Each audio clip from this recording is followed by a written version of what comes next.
Mga kaibigan, just to take an easy right now. Kasi wala namang matitindi po sa ating buhay. Pagtatanggapin ho natin just to empty our glass. Mga kaibigan, just I'm talking right now all about what I have learned. That individuals of this universe are unique. Even the science, they are mentioning about that. Even all the types of investigations in order to locate, in order to determine the suspects are the investigations of the criminals around the universe.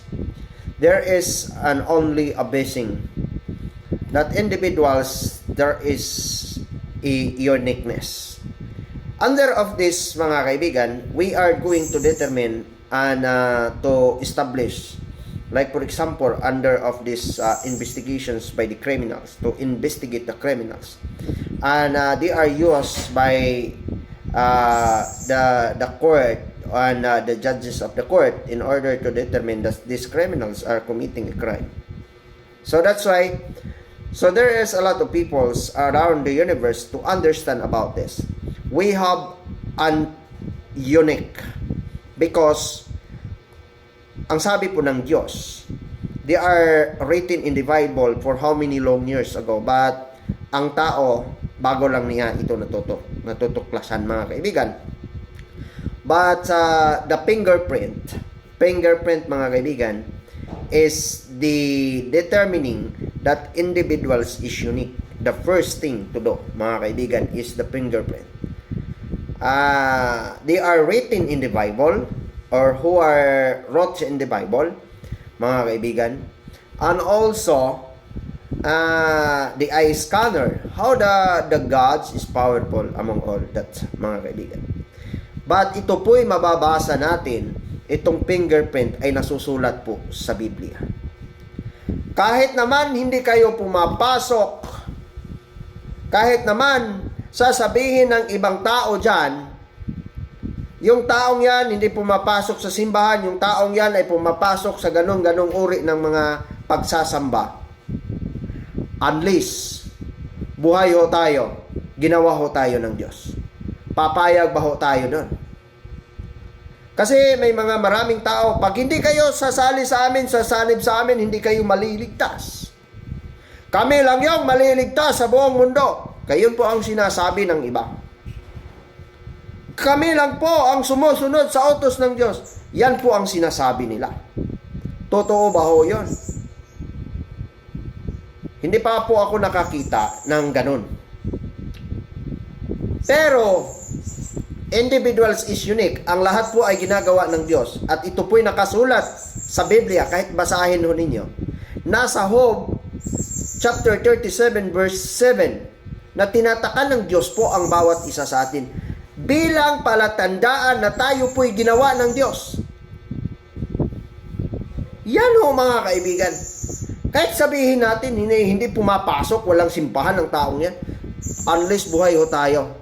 Ginawa ho tayo ng Diyos. Kasi, mga kaibigan, ito lang po ang diretsahan kong sasabihin sa inyo. Ang dami po kong religion na napagdaanan. But I'm just doing the respect all of that, mga kaibigan.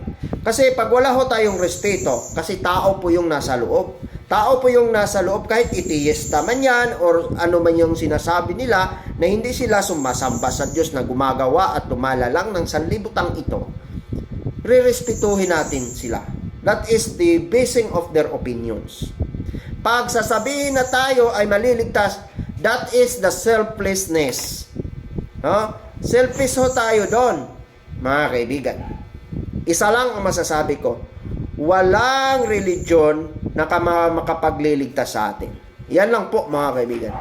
Kung saan man tayo napabilang ngayon, yan po ang patututuhanan natin. Sapagkat po, pag sinasabi po ng iba, kasi I'm just to tell you frankly, ako po ay nabinyagan. I'm just because my parents was a Catholic, mga kaibigan. I respect all of that. Ito yung sinasabi, mga kaibigan. Sino ba ang sumulat sa mga Bibliyang yan upang tayo po'y makapagbasa at tayo po ay makakaintindi? For how many long years? Walang iba ho mga kaibigan ay mga Santo Papa ng Katoliko. Yan po ang totoo. Sino ba yung nagsalin ng iba't ibang salin sa Biblia? Mga Santo Papa ho ng Katoliko. Sino ba yung nagtago ng mga Biblia? Mga Katoliko rin. Mga kaibigan, yan po ang totoo.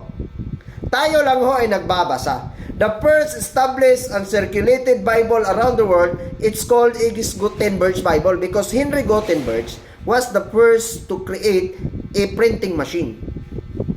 Yan po ang naunang na-imprinta. It's around 23 to 21 million Bible around the world.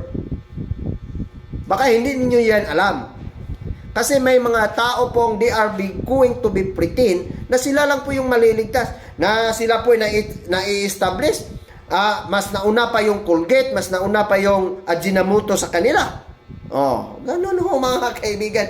Huwag nating ipagmamalaki yan. Re-respetuhin natin at papatuhanan natin ang lahat ng ating ginagawa sa buhay na naaayon ho sa Biblia.